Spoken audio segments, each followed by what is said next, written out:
establishment that is here and is doing wonderful things for the people, for the community. And we've got some wonderful guests that are here in the studio. Andre Liel is here. I'm hosting tonight, and I'm excited about what we're getting ready to talk about. We've got people running. People are running for office. People that want to run the city, the county, the state, or wherever the perspective is. I think there's a race in February that people need to get ready for. And if you don't vote, then you can't look for hope.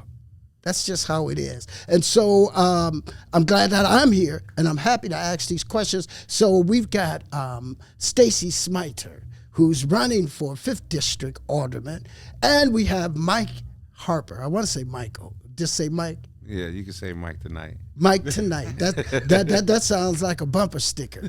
Mike tonight. Mike tonight. Yeah, and Mike Harper's here. He's running for Milwaukee County Comptroller. And I want to start with the Comptroller. Let's start with the county. Milwaukee County Comptroller, Mike Harper. Before we get into the description of the job, who are you? Well, that's a loaded question, but I'm going to take it with, I'm someone who loves Milwaukee. I've grown up here. I've lived away, but I found myself back home. This is sometimes hard because I'm not one who often thinks about myself from a perspective of I'm bragging on me. I'm pretty much a person who's I've grown up here. I've moved away. I made it back home, and now just working to be an impact player at this stage in my life. I've had some very rich experiences that have shaped me, and those start as far back as my time playing basketball. I'm a product of Warning basketball. That's one of my fondest memories growing up in Milwaukee.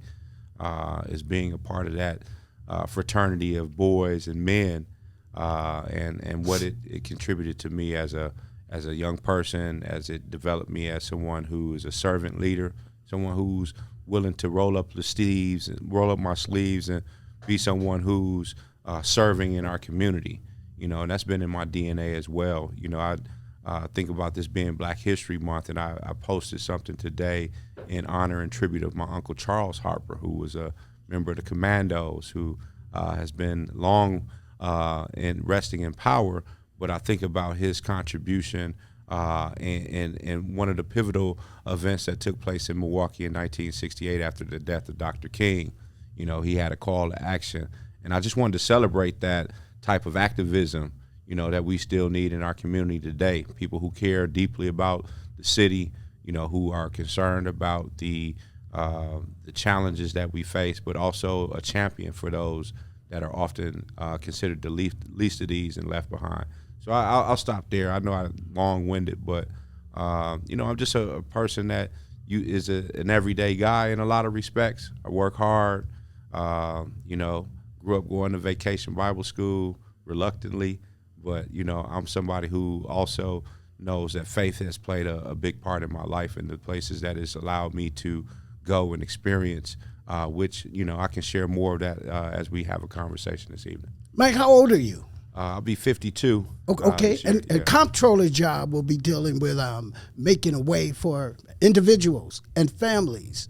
Are you a family man? I am a family man. In what way? I am I'm a father, I'm a son, I'm a brother, I'm an uncle. You didn't say husband. No, I haven't been, to be perfectly honest, I've never been married. Yeah. But that's been one of those things that I haven't checked off my list of things to do, but I do take pride in being a father, being a brother, being a son, an uncle, being someone who is a rock in the family, Mm-hmm. And so, no, I haven't been husband yet. Okay, Mike, without taking so long, too, because we've got another guest, and I want to make sure that we get all of the questions in. Make sure I get all of the questions in. Tell me this, Michael. What is your educational background?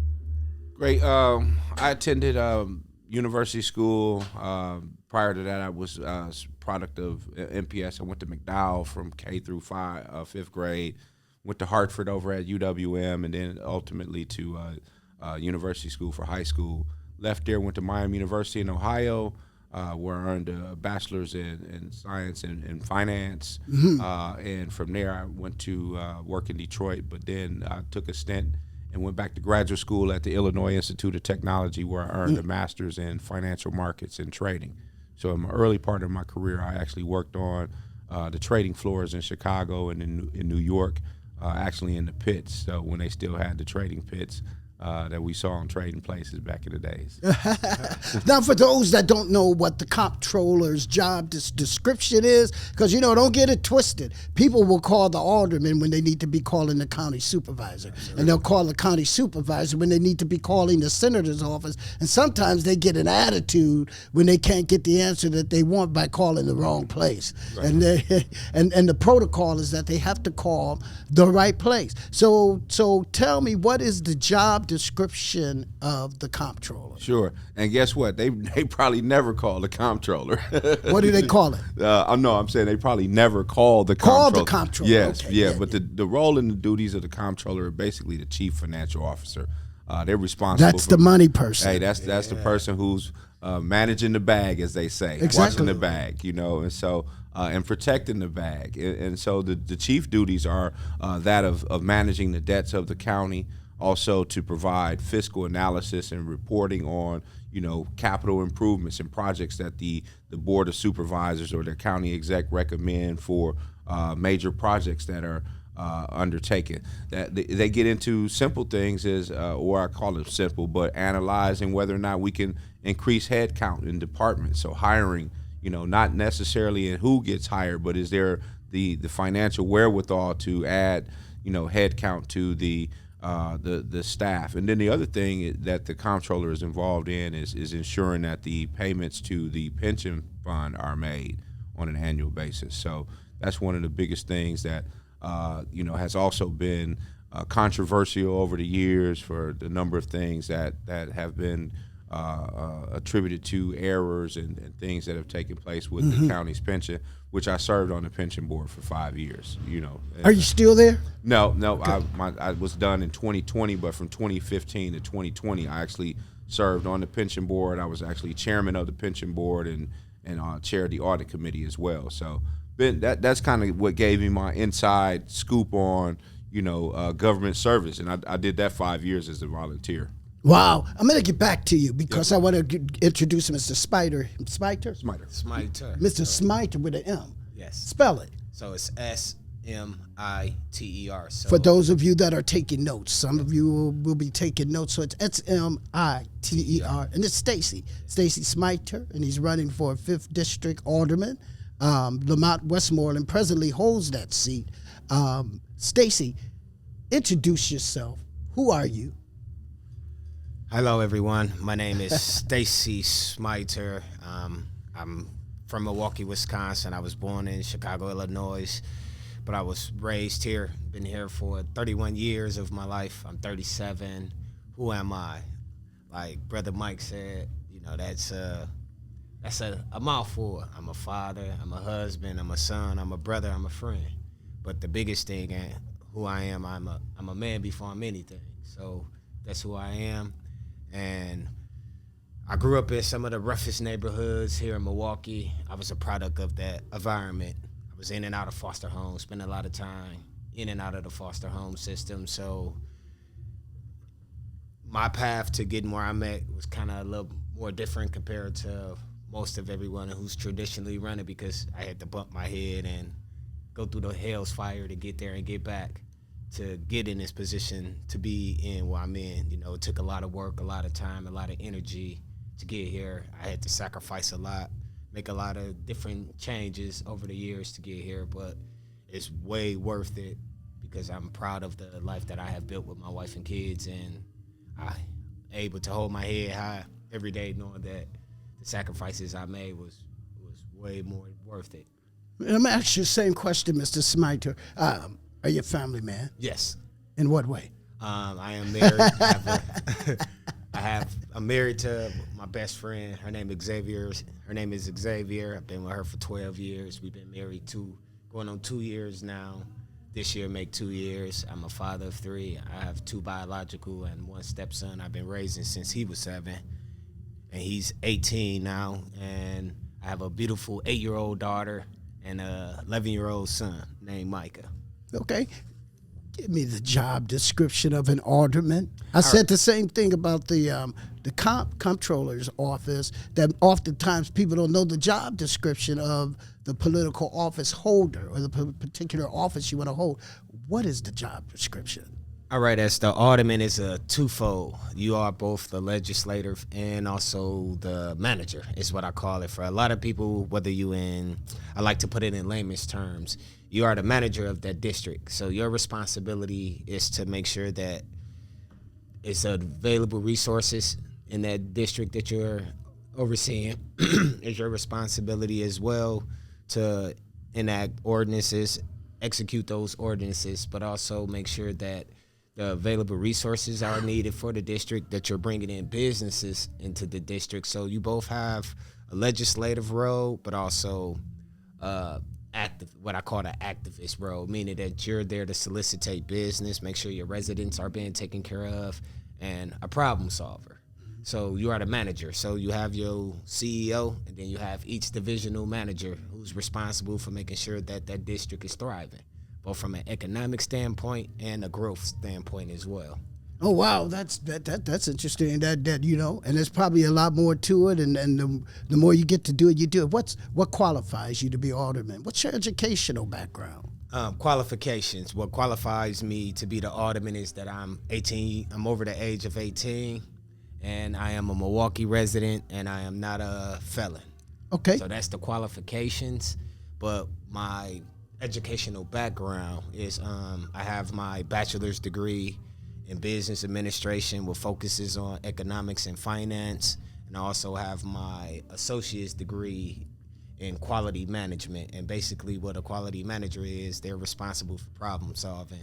I'm statistically trained to figure out what you did wrong, how to prevent it, and what to do to prevent it from happening again. On the quality side, from a business standpoint, I know every aspect of business, whether it's corporate all the way to manufacturing.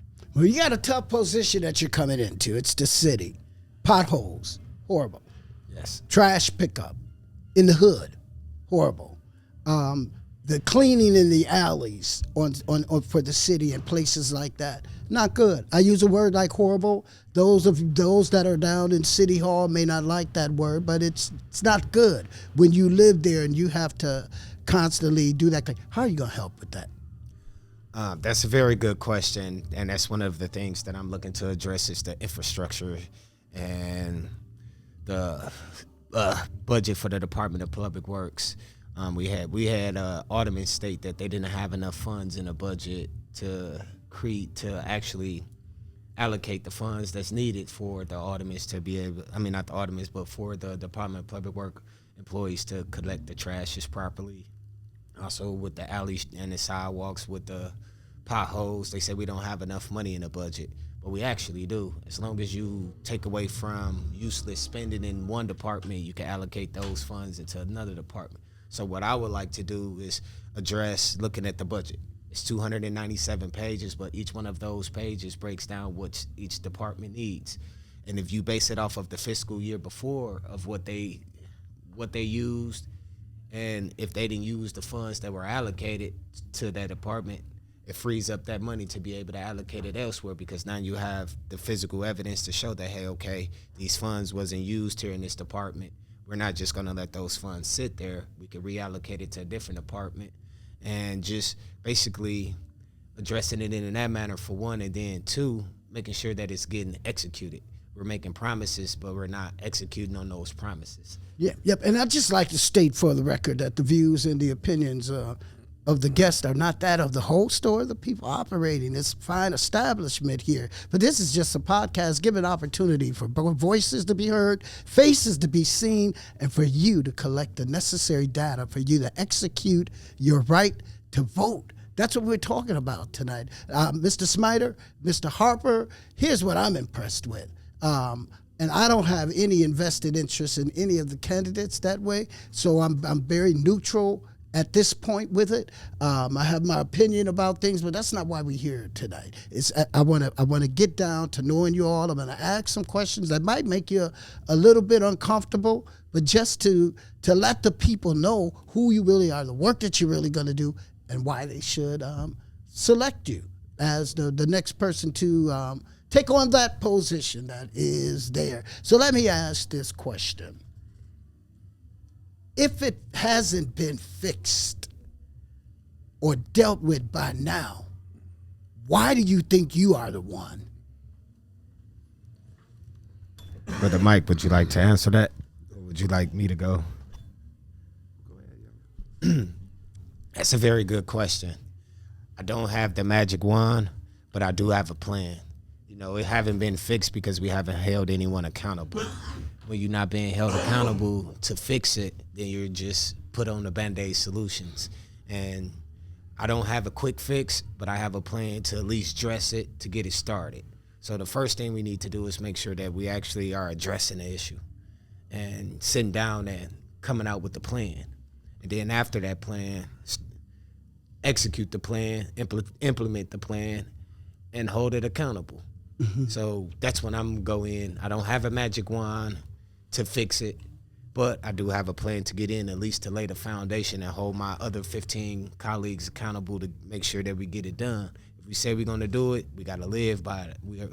Our word is our bond, and we got to make sure that we're taking care of that when we're down there in the office. And when we're not doing it, recall me. Get me out of there. Accountability is everything. If I'm not doing my job, what you do? If you go to work every day and you don't do your job, what they do? They fire you. Yep. These are positions that we are being put in because we are given faith from y'all. You guys, y'all don't come to our door and say, hey, can you run to be alderman? No, we come to you. We ask for your permission to get on that nomination ballot. We ask you to put your name, your John Hancock, and your address, your physical address where you lay your head. A lot of people don't like giving up that type of information. So when they go into those extremes to make sure that you can get on that ballot, go down there in accountability. Just go and do what you're going to say and say what you're going to do. Accountable is a good word because that's what you're going to be doing. You're going to be accounting in some ways or in many ways. Here's my question for you. Funds, when you talk about funds and lack of funds, and here's my opinion on that, it's funny that you lack funds for the people, but you don't lack funds for salary increases. Absolutely. Holla at your boy. 15% unnecessary increase for nothing when you're making more than the average bachelor's degree holder. The average bachelor's degree holder is $68,000 here in the state of Wisconsin, and they're making more than that and haven't performed to even get that amount. Well, they're already doing it. Yeah. You're trying to get in.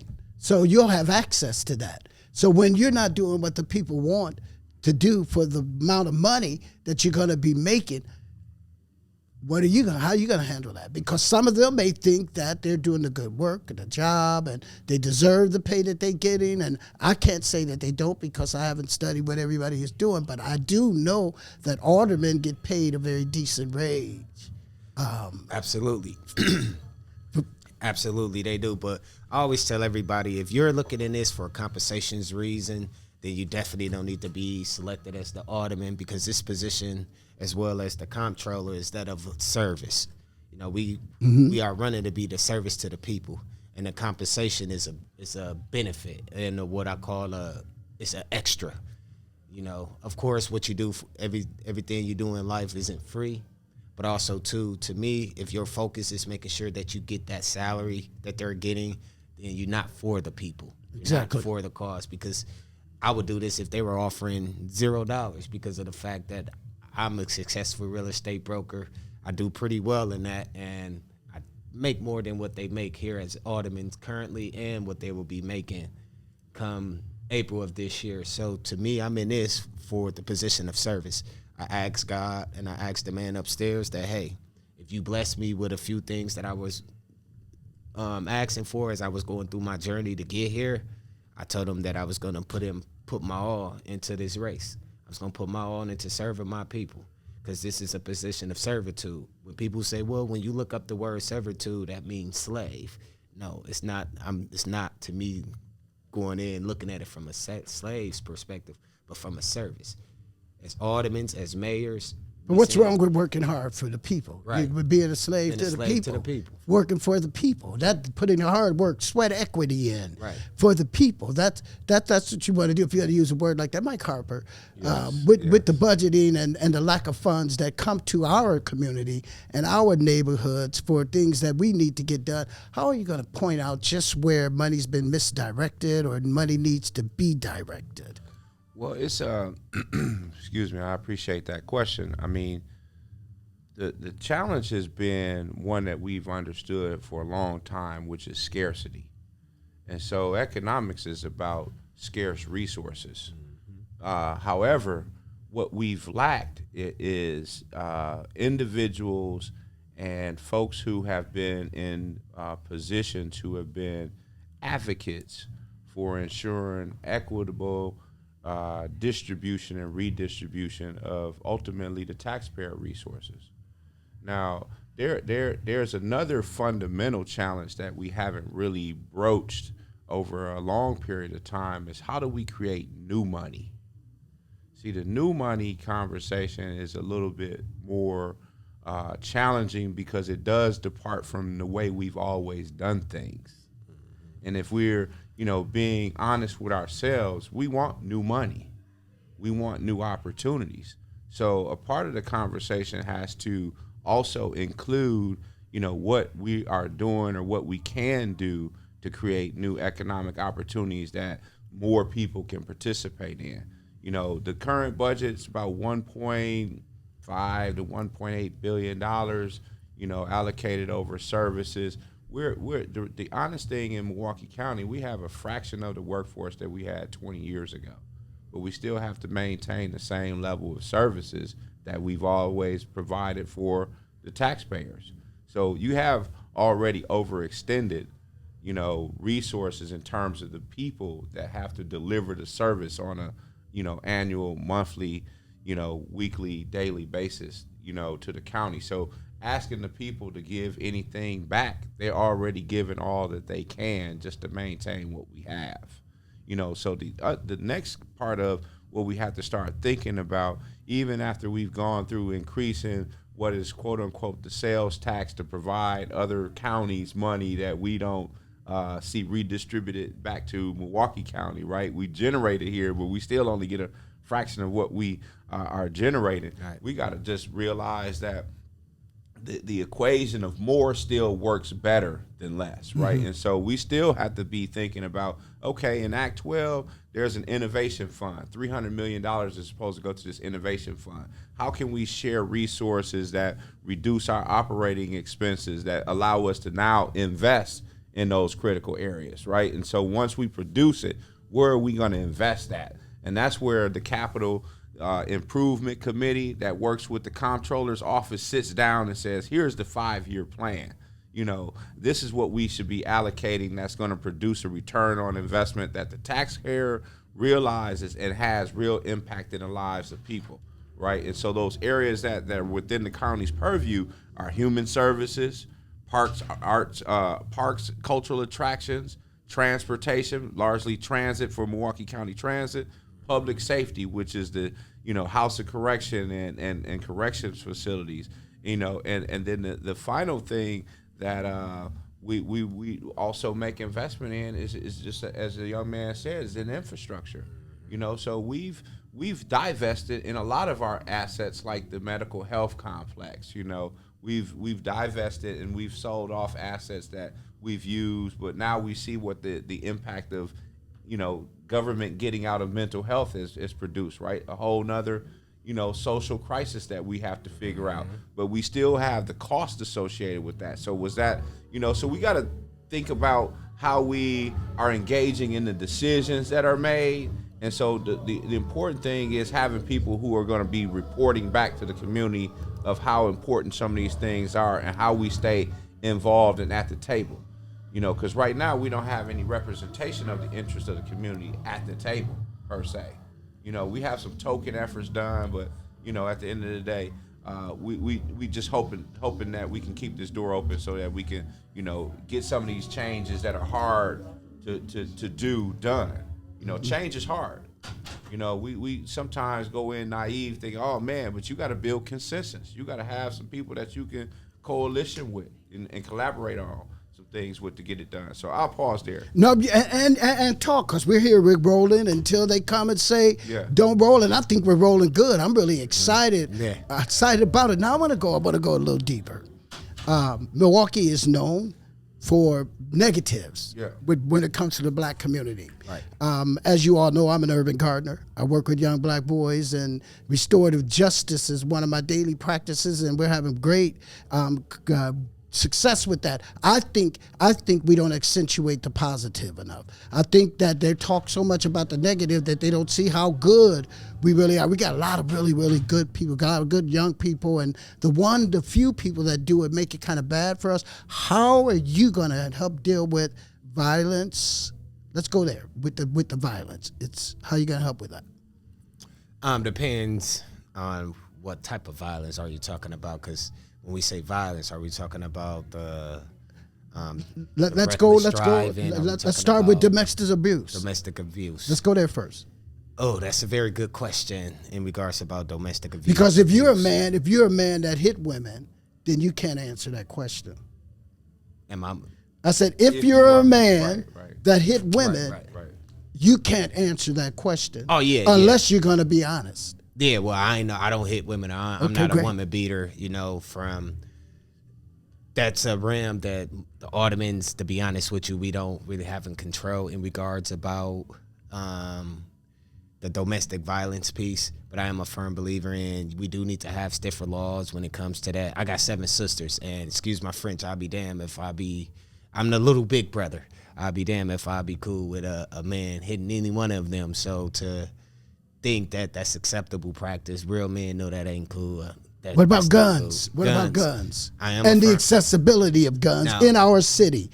They're 9 years old and they got guns. Right. They're 9 years old and they know where the gun is in the house. They're 9 years old and they shoot and kill their mother. Right.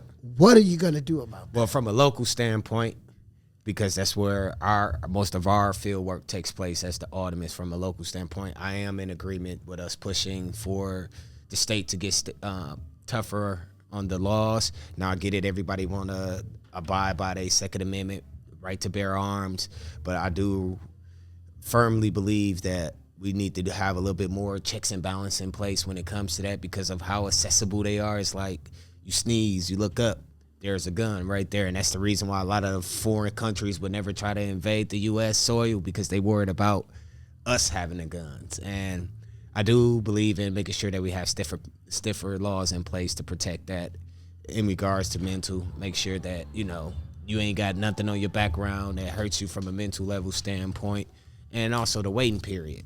I do believe it's okay to have a waiting period to determine if you are eligible to get this gun or not. It doesn't take away from your right to bear arms, but we do need to have better protections in place to continue avoiding all of this gun violence that we taking place, because I grew up where they fought first, and then, the shooting was something different, something later. But now they quick to react to the guns than they are using a fist. So I am a firm believer in putting stiffer penalties, but also when you put stiffer penalties in place, make sure you have the resources available to be preventative next time. Because all you're doing is, if you put them in jail for the violence, what are you doing to rehabilitate them? Yep. Hey, Mike, I'm going to ask you the same thing here, but I'm going to ask you in this way. As the comptroller, you may not have a vote like the alderman does, but you have control. You have control over what the budgets say and all of that. Now, when you look at the budget, does the comptroller have any say-so in where he thinks funds should be allocated in giving suggestions of it, of why we should give here? And where will your heart, I know it's a loaded question, where will your heart be when you see that others aren't paying as much attention to helping in our community the way it should be? No, poverty makes money. Yeah, that's a great question, but making more money is better. So not on poverty. And so let me just say this, because I'm one that two things. One, America is about capitalism, and there's no free lunch in that. So a part of the mentality that we need to have needs to shift. So some of this is an inside job that we need to take on. But as it relates specifically to the comptroller, no, that's the Office of Strategy and Budget that's, taking the recommendations from the board of supervisors and the county executive. So the questions need to be really directed towards them. But having somebody who has the heart and the compassion for the people that I have, I'm going to be paying attention, because a lot of the things that we need to address are economic issues. See, the domestic violence is because the man has been usurped in the household. So he's not in power in this household. Not that there's this whole he needs to be the man and needs to be in power, but he's powerless in this household. So some of this is fighting with the challenges of his inadequacy which have been institutional as well.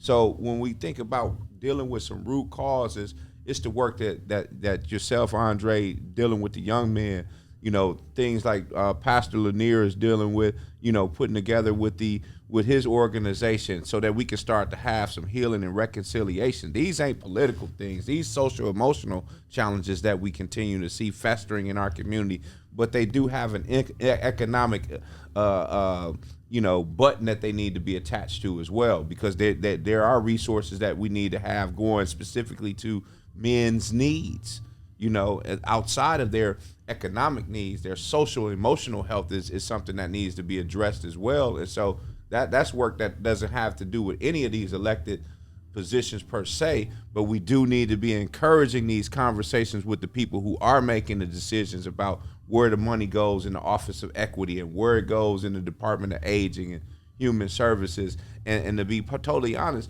very little of that goes to providing any of those health-related issues. Or housing for youth. Or housing. The homelessness is off the whack. It's out of whack. They're sleeping in cars. They're sleeping under bridges or abandoned houses, garages. Our young people are. You've got groups like Pathfinders and others, and I dare not start to name one and not name them all. You know who they are, so then you express it. Don't hold it against me. I'm just making an example. You got Pathfinders and you have other groups like that. How are we gonna combat financially homelessness in our city if you've given thought to it? You may not have given thought to it, and let me encourage you. Yeah, well, one of the things that I saw in yesterday's agenda was monies being allocated for affordable housing. So I went down to participate in the county's Black History Day presentation, so I got a copy of the agenda. There were some items that I'm sure people in the community would want to know what the impact of these will be. Who's going to get this money? Because somebody's about to get a check for $1 million for affordable housing. Did we even know there was an RFP out there? How will we know? Yeah. How can we know? We definitely need to get more information. Is it on the website? It was. And so it's not there anymore. It's still available. Okay. It's a public record. Okay. Yeah, it's available, but the issue is they lacking the methods of delivery. They think by just saying, hey, we put it on the website, or having a 9:00 in the morning meeting with most individuals who really need the information, they gotta work. They working. So it's like, to me, with the power of social media and the power of technology, everything could be done digitally formatted. Some people, it's U.S. mail. A stamp costs 63 cents. So it's like the method of delivery that they choose to use. They don't use the method. They tell about the selective few who knows about it, like you and I, who actually do the research. You sound pretty fed up, Mr. Smiter. What are you mad about? I'm actually not mad about anything. I'm more so just passionate. My passion is making sure that hard passion, because it's hard. Yeah, my passion is making sure that we no longer accept justified excuses.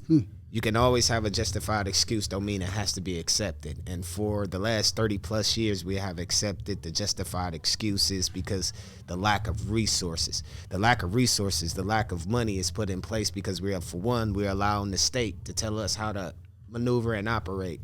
In law, the state, with our charter, when we chartered, the state put stipulations in place on how we generate income. So with us having limited availability to generate the income, we got to be innovators. We got to think outside the box. We have millions and millions of dollars in real estate that we own that's just sitting there, and our tax dollars is paying for those buildings sitting there.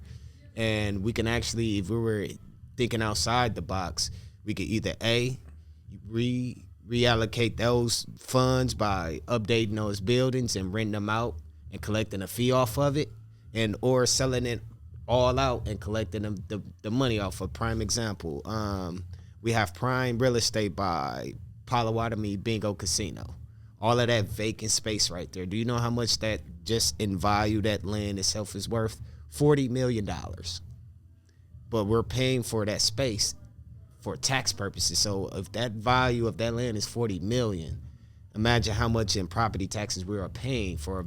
Why are we holding on to that land? Why don't you just sell that to the Potawatomi people? What they concerned with is that, the biggest pocket haven't came in and offered to purchase it out of that's smart.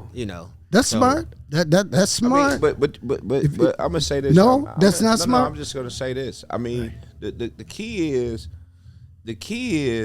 being able to take that and then create the policy around it. Right. You know what I'm saying? Because just knowing it ain't enough no more. That's not sufficient. Mm-hmm. Hold on. And then once you realize that, okay, that's no longer sufficient, then okay, it's an economic interest tied to it. But do we have the economic interest to move it? We do. So it's just not that we choosing to hold on to it. It's either we do or we don't. Yeah. It's either we do or we don't, and we have to get to these binary pieces of decision making, because we are at the point where we are backed up against the wall. That the only thing behind us is a cliff. Absolutely. And so, and unless we willing to, the economic, the $40 million, then go find the people. Go find the people that can bring the purse to make it happen. All of the things that we want to do aren't going to just happen because we want them to happen. We have to move beyond just hoping and wanting things to happen. Right, but what I say with that is that it's one of the ideas that's on the table. Sure. Real estate. Real estate is always a good asset to have, and we own a ton of it.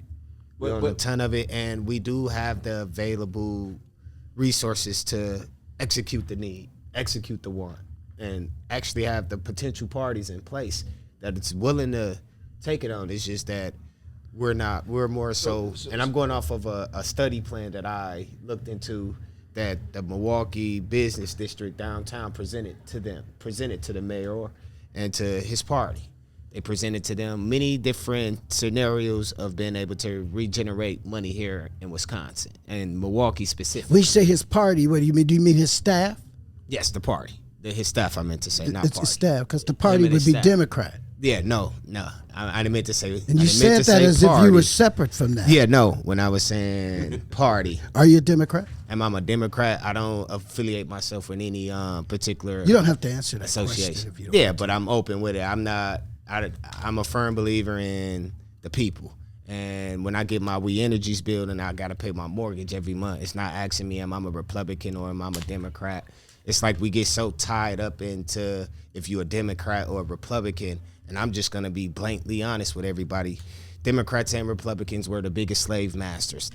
All they did was just change from being slave masters and gave themselves title as either Democrat or Republican. Mm-hmm. The biggest slave masters were the Democrats, and the biggest races are the Republicans. So I'm in between. I'm what I call myself an individual. I don't particularly label myself one particular way. I don't vote certain ways. I just go with I consider benefits both parties. Okay, well, we're talking about you, but now we got to talk about the voter. Yes. And in Milwaukee, especially around Wisconsin, but in Milwaukee, it's a Democratic-led city. Yes. It's a Democratic-led city, and the incumbent is Democratic, I think. Mr. Westmoreland, I think. No, these are actually nonpartisan positions. positions. So nobody is Republican or Democrat. Or have to say it. But the Democrat machine kind of moves it. When you offend that machine, do you think that you cause yourself some hardship? Who's offended? I didn't. if anybody is offended because you say you're not a Republican or you're not a Democrat, that's kind of weird to me. No, I don't mean just off of the Republican or Democrat, just the whole, a lot of your conversation I was believe that, in democracy. I don't believe in, and I believe in republic, us being a republic, because the United States of America was founded on a republic and not a democracy. It's just over the years, they start spinning the word democracy. Because when you look at the Constitution, it's written, we, the republic. When you say in the Pledge of Allegiance, it doesn't say I'm pledging allegiance says to the republic democracy, for which we stand. to the republic, because when you say republic, that means power of the people. And when you say democracy, that means you have elected officials that you're putting in place, and they are the ones that are making the decisions and determining for you. We went from being a republic to a democratic country. We went from a Republican state to a Democratic state, and the whole reason why they were fighting was to avoid having elected people controlling how we do things and way things are. That's why they put those protections in the Constitution, talking about we the Republic. The whole foundation of us was for the people, and so we so tied up with which party you with, whether you Democrat, Republican, that it tends to kind of take away from the Republican aspect of what the Republic aspect. Sounds good. But in this republic of the people that you're talking about, They are Democrats here. No. There's a group of people that have been left out and have been disenfranchised, and here black people that contribute taxes and everything, first fired, last hired, all of that kind of stuff. And there are a lot of things that have been created that they think, and how dare the crumbs that fall off the table have to become a full meal for us? What are you going to do about that? What are you going to do about the lack of the food deserts? I want to talk about that. The quality of fresh, good, healing food, vegetables and herbs and fruits that people can have access to. There's a desert. How are we going to help that?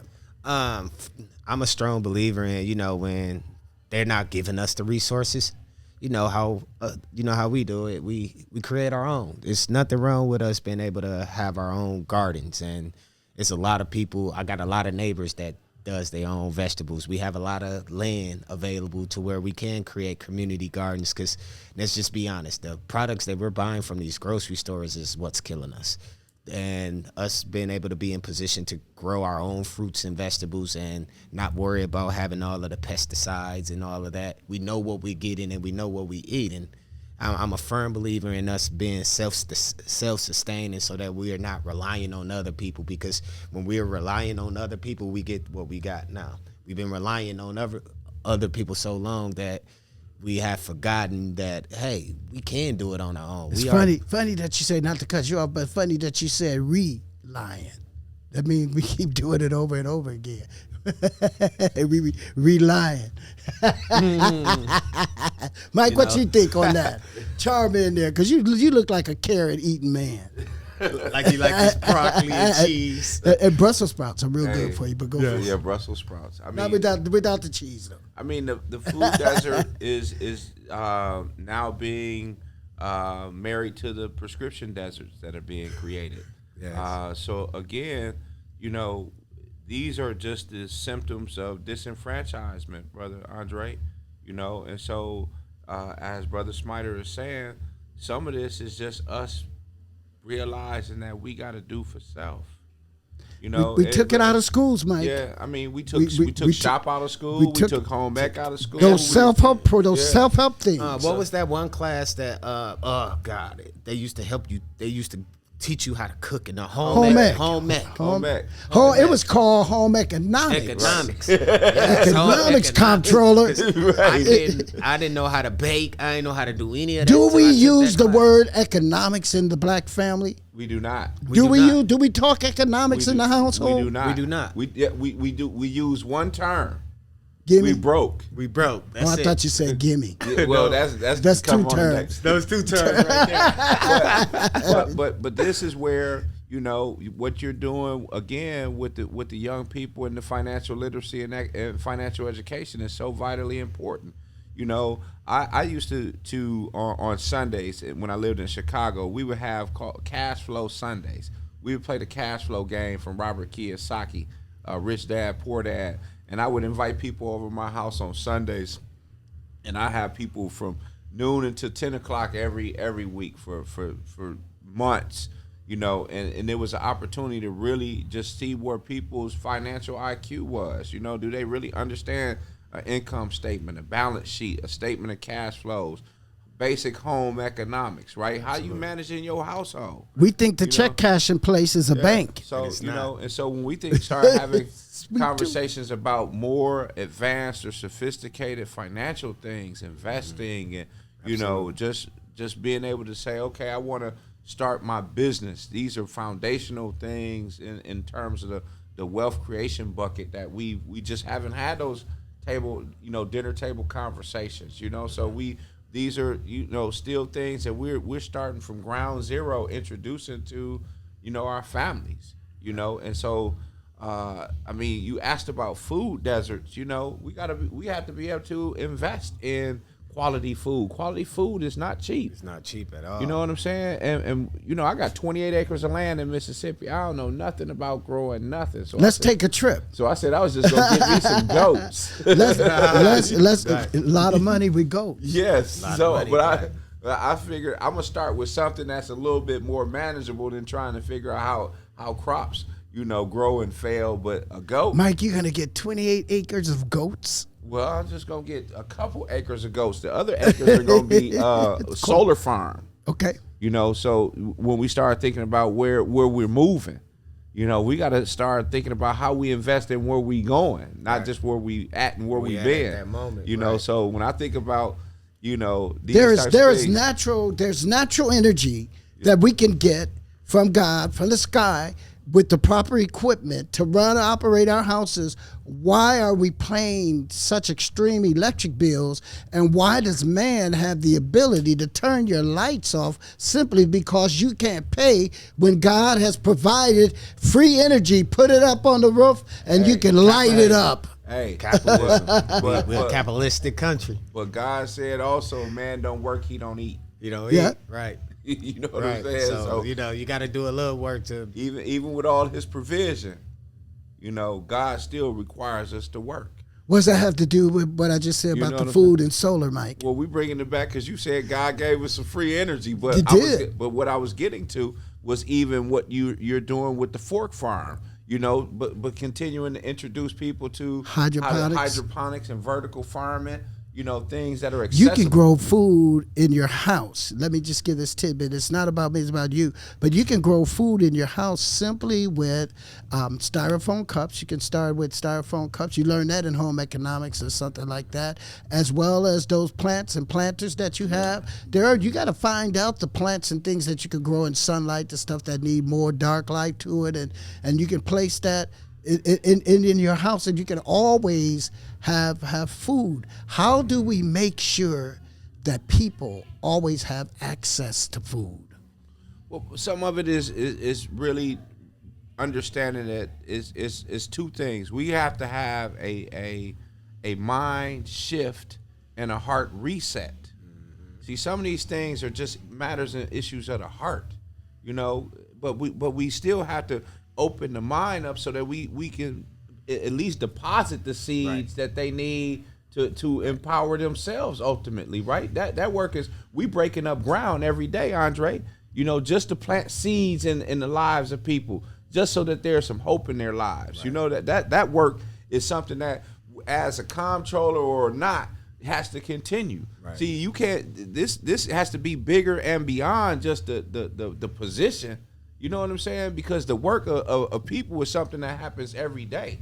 So there's a humanistic part to it? Yeah, I mean, of course. You know, I heard a comment last week about we need to have sane immigration policies. I'm like, damn, what is that? Why can't we just have humane immigration policies? Why we got to try to rationalize and make some sense of it when humanity should be the objective? Right. You know what I'm saying? You trying to dismantle diversity, equity, and inclusion, but then say we want unconventional talent. What the hell is unconventional talent? Right. You know, I know a lot of unconventional, non-traditional talent that won't get the opportunity. And so part of why I honestly ran for this position is that if I would have just sent my resume down there as a black man, I know 9 out of 10 times that they would have put that in the circular, sent me a nice letter saying thank you, but we got a more qualified candidate. And trust me, it's people that are in the department right now. Who's more qualified than you, Mike? Nobody.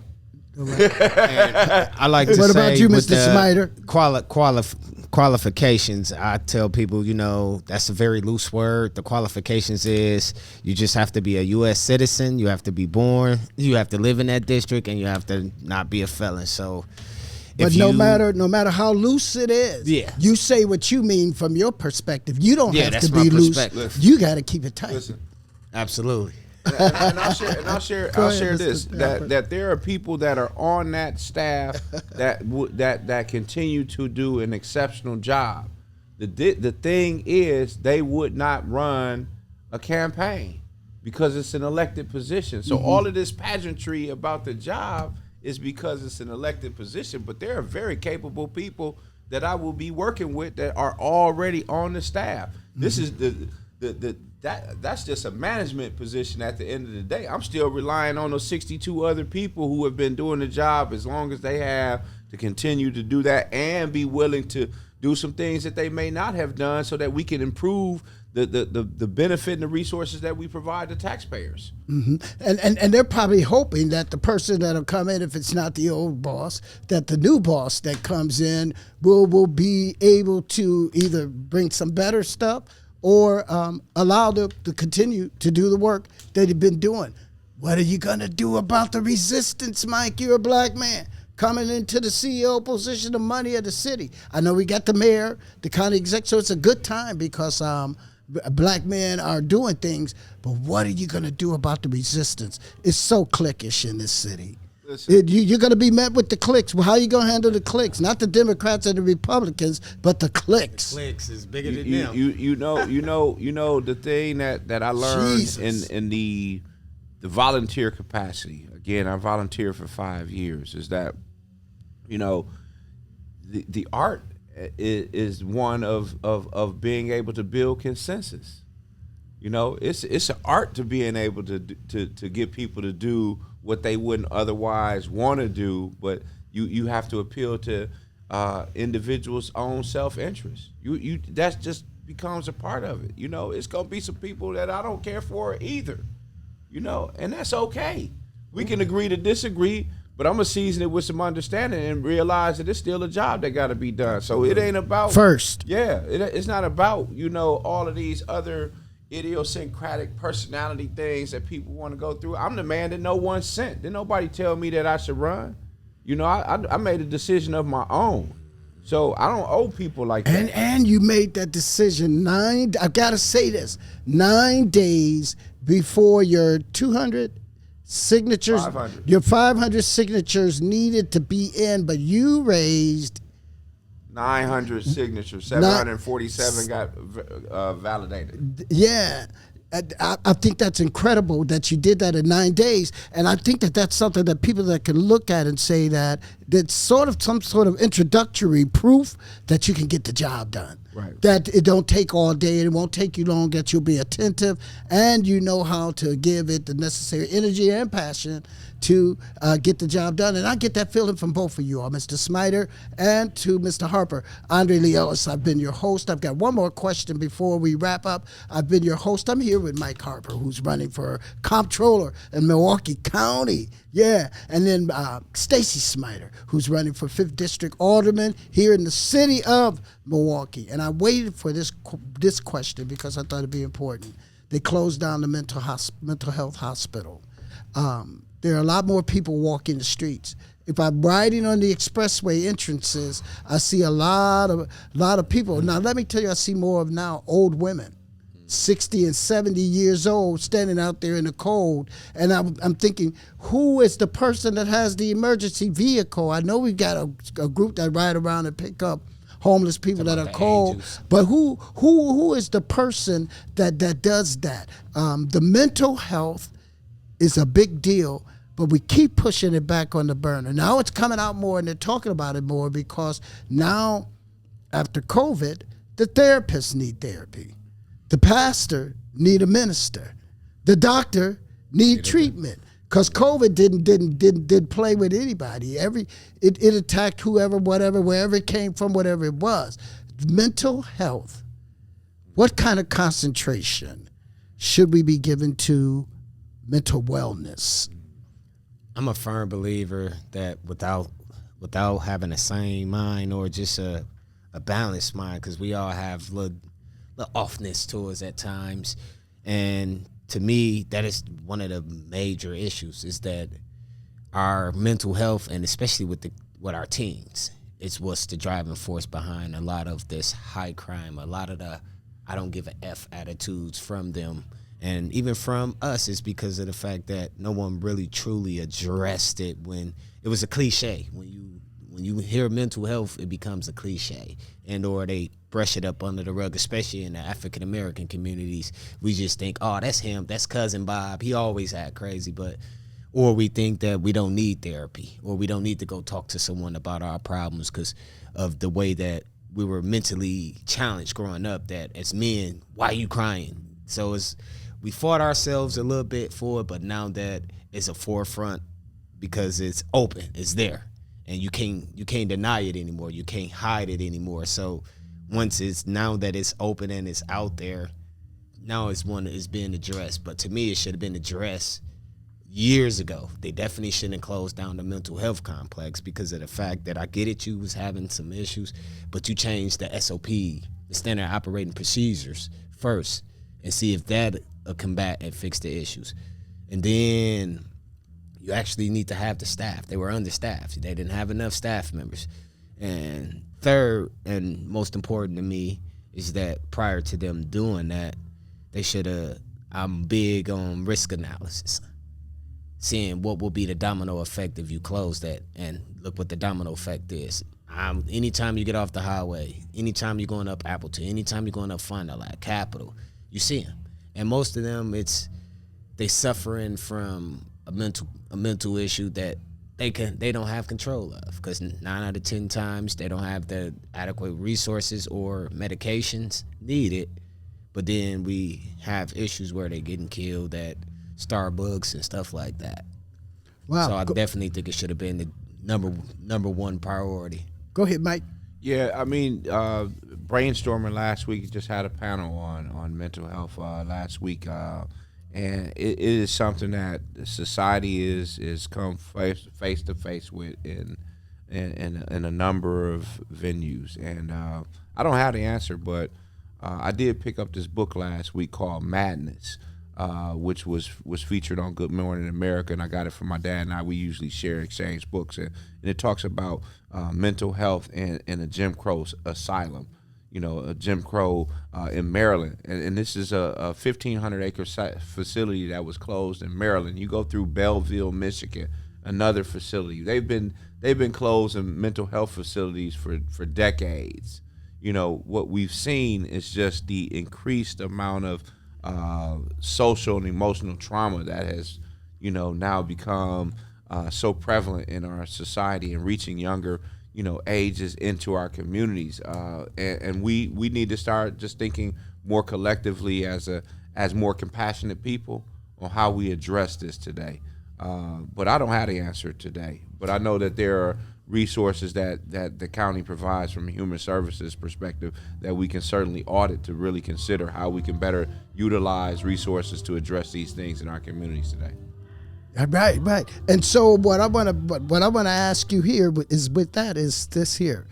Do you think name calling contributes to the mental anguish or the leading of, for instance, a boy is 2 years old, and he does things a little different than what other kids do. So you start calling him, get your little crazy ass over here. Ooh, you so crazy. You act like a retard. You retarded. Do you think the name call, so you call them names from 5 to 13, then 13, they start calling everybody else the names that you call them. By the time they're 18 or 19, they think they're really that, and they're talking to themselves if they haven't gotten a hold of something. I'm just talking, just saying it. There's a whole lot more to this. But I think that name call, that's why I say don't call people names. Whatever it is, when you call people, especially your children, they become what you call them. Absolutely right. The word says, and this is not religion, this is just word, I'm spiritual. The word says, I call you blessed. And I have 23 grandchildren, me and my wife. We have 23 grandchildren. I don't allow name calling in my house at all. They don't hear me call their wife and my wife a name outside of her name. And if they call each other names, they know. I don't whoop my kids either. I give them very long conversations. Yeah, I'm like that. I give them long talks. Very long like conversations. And to get out of those conversations, you must fall asleep. So therefore, I get some time to myself. Yeah.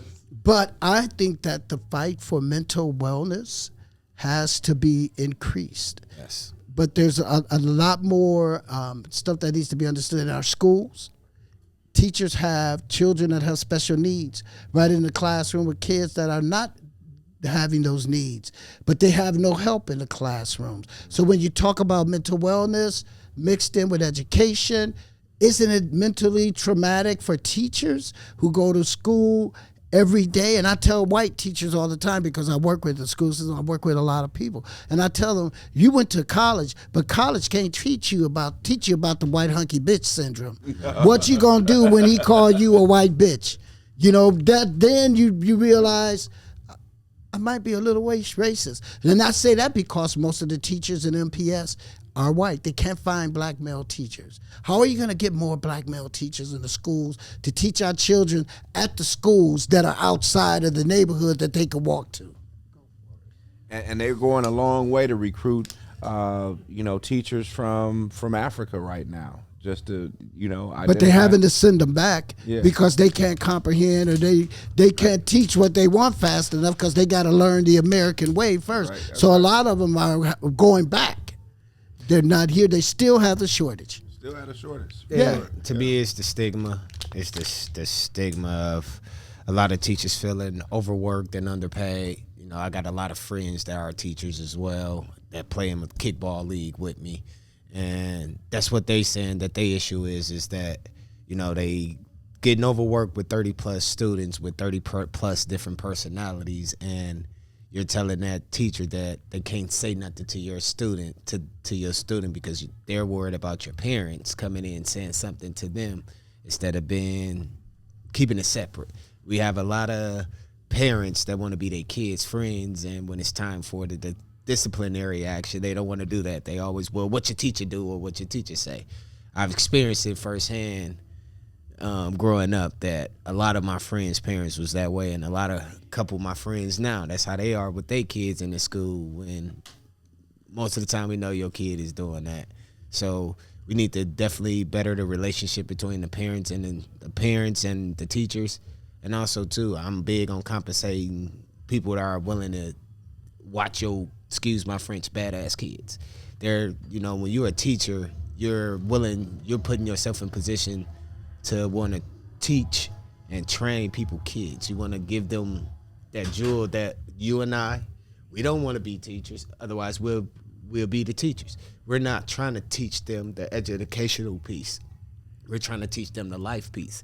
You're trying to teach them the comptroller piece. You're trying to teach them the financial aspect of it. Which make us all teachers. Right. So here it is. Go ahead, Mike. But I want to just again, to say that we have to look at these things with more compassion. Because mental wellness is not something that's going to. It's easy. It's just not easy. Just like you said, the teachers is over. The therapists need therapy, and the pastor need prayer. Y'all see what's in the news and what's going on, the stuff that we're discovering about people. It's madness. So I won't call them crazy, because I'd be wrong, because I said we can't call them names, but it's madness. It's madness. Sorry, I didn't mean to cut you up there, but it's madness that our children in this age, it's hard to raise your children in your household because of all of what they're doing out there, what's on social media, what's in the street, and all of that. And I know that that's not necessarily what you do with your job, but you as the alderman will do that. Andre Lee Ellis, I've been hosting here at 100 Gems, and I'm here with comptroller candidate Mike Harper Mikeharper. He's the candidate. He's running for office. You've just met him. He's told you who he is. Mike, give them one more moment. Give them 60 seconds of why they should place you where you want to be elected. Well, I thank you, Andre and Brother Smiter, for your time this evening. You know, I want to just take something right out of Andre's page, you know, and I'm going to use this. I'm somebody for everybody, you know, and the reality is we need people with the heart of the people in these types of situations and positions because historically we just have not had the fighters in place that will, you know, keep the door ajar so that we can continue to have, you know, those types of representatives that come into office that represent the heart of the people. You know, for someone who, as a small business owner, you know, I realize how hard it is just to keep those doors open and provide opportunities for people in our community to have economic ladders and mobility and opportunity for prosperity in their lives. And without, you know, somebody extending the hand and for me and the shoulders of people that I've stood on, you know, my 60 seconds is almost up. You know, I just want to give that back and make sure that as a public servant that I work hard for the people and get things done. All right, Mr. Smiter, you go. As well, Brother Hart, Brother Ellis, I would like to thank y'all for this conversation tonight. I'm a firm believer in talking. I love to talk. And the reason why I feel that I'm the candidate for my district is because I'm willing to fight. And I'm not easily persuaded, meaning that I'm in this for the people. I'm in this to be a servant to the people. And I want to be able to change the narrative downtown, bring back the representation that we properly need, not only in District 5, but as well as in Milwaukee County and the city of Milwaukee. A lot of the decisions are being made. It's not in the best interest of the people, but those who's holding the power, and the power is us. So I want to bring back that view and that standpoint when it comes to my district and as well as the accountability piece back to Milwaukee County. So there you have it. Mike Harper, candidate for Milwaukee County Comptroller. Stacy Smiter, candidate for Alderman, 5th District. It's your choice. Now, we're not biased here. If you happen to be watching this and you are a candidate for a public office and you too want to come in and holler at your boy, feel free to do so. We're here at 100 Gems, right over here in the 6700 block of North Teutonia Avenue. It's a new establishment, but it's doing old business, making folks happy. And that's what I want to say to you all. When you're elected, please continue, whatever you do, continue to help us, Amen. Absolutely, absolutely. We're all we got. Whoever we were waiting for already came. It's our job now. That's right. It's our time now. Your life, what you gonna do with it? Right. Peace. All right, I hold for a second because that's when I start the editing that. So that's good. This is recording, so I probably should. You want to call and grab Darvin? Keep that down.